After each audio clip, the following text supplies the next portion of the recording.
Et qui dit PTZ dit ménage, investissement, mais aussi entreprise. Le regard du président du MEDEF en direct sur TNTV, Yaorana, Steve Yorana, Amblin, et merci d'avoir accepté merci à notre vous. invitation. Alors le PTZ, une bonne idée pour les ménages les plus modestes, on l'a vu. Bonne idée aussi pour les entreprises. Bonne idée pour les entreprises. Alors, les trois banques de la place qui font partie du MEDEF avaient déjà signalé l'année dernière un ralentissement du volume des crédits immobiliers. Alors, on va y mentionner effectivement une hausse des prix de l'immobilier. Il y a aussi, ne pas oublier, la hausse des taux d'intérêt. Et donc une solution avait été recherchée. On est allé regarder du côté de la Nouvelle-Calédonie où le PTZ était déjà en place. Et donc on ne peut qu'applaudir aujourd'hui que le gouvernement, alors, initialement le ministre Dexter et puis maintenant le nouveau ministre du Logement, ait pu faire aboutir ces travaux. Donc voilà. Alors on attend effectivement à ce que le BTP en bénéficie. Alors bien Que entendu l'activité l'ensemble soit de la boostée, hein, population. très clairement. Le BTP en bénéficie, puis également tous les commerces de biens d'équipement. Quels seraient les risques pour les entreprises s'il fallait penser, par exemple, à une réforme du dispositif? Quels seraient les risques? Alors, on n'en est pas aujourd'hui à essayer de réformer un dispositif qui n'a pas encore été lancé. Absolument, absolument. Mais Mais vous êtes effectivement, gagnant sur toute la ligne, c'est ce que je veux dire.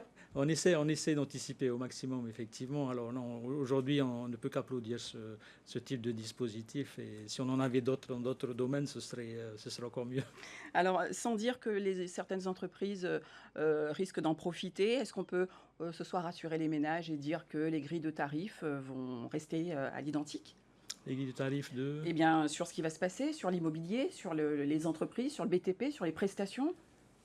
Est-ce que je peux garantir si les prix de l'immobilier vont être les mêmes demain? En tout Absolument cas, sur les pas. prestations, les J'ai pas, entreprises, des artisans. j'ai pas ce pouvoir, j'ai pas le pouvoir non plus de garantir les prix que réalisent, et c'est aussi la raison pour laquelle nous sommes dans une économie libre. Et ça, c'est important pour notre activité, notre économie.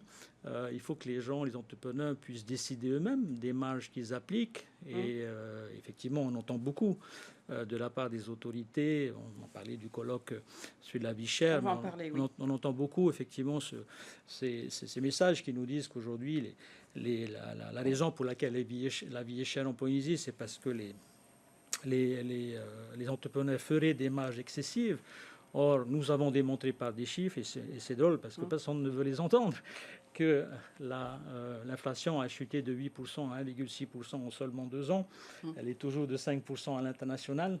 Et il y a eu une seule baisse d'impôt de 1% de la taxe sociale. Donc, qui a fait ces efforts? Ce sont les entrepreneurs. Oui, Malheureusement, on ne veut pas nous écouter. Alors justement, on va entrer un peu plus précisément dans ce colloque sur la vie chère. Vous avez marqué par votre prise de position très claire, très transparente, dans un courrier.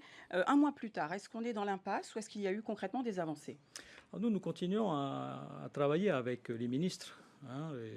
Effectivement, je peux qu'applaudir la qualité des ministres que nous avons. Donc, au niveau des sujets techniques, l'ensemble des membres qui composent le MEDEF sont toujours sur le terrain et à discuter pour faire évoluer les choses et les secteurs. Ça veut dire que vous avez eu une suite à ce courrier? Ah non, là, ce courrier a concerné l'Assemblée, le président de l'Assemblée de Polynésie. Oui. En fait, nous, on n'a pas trouvé, au sein des 10 recommandations qui sont sorties du colloque, on n'a pas trouvé ne serait-ce qu'une seule recommandation forte pour faire baisser les prix. Il s'agit simplement aujourd'hui de remettre à plat et en question le fonctionnement. Qu'est-ce qui vous a chiffonné, Steve Amblin? Est-ce que c'est ce contrôle des entreprises? Oui, plus de contrôle, c'est-à-dire que Mais pourquoi finalement ne pas communiquer en toute transparence sur les coûts, sur les marges? Ça revient en gros à essayer de déterminer combien vous gagnez. Est-ce que vous communiquez dessus? Chaque entrepreneur va essayer effectivement de faire fonctionner cette société. Et puis les chiffres qui nous ont été présentés, ce sont des revenus bruts, parce que derrière, il faut payer des salaires. Donc, vous voyez, c'est pas compliqué. Enfin, c'est pas aussi simple que ça. Et donc, nous, aujourd'hui, ce qu'on critique, c'est cette mainmise de l'administration, parce que demain, au sortir du colloque, on a essayé de nous faire comprendre qu'il fallait contrôler davantage les entreprises, de contrôler davantage les commerces. Donc, alors en gros... alors que vous voulez plutôt agir sur le cadre, hein, c'est ça?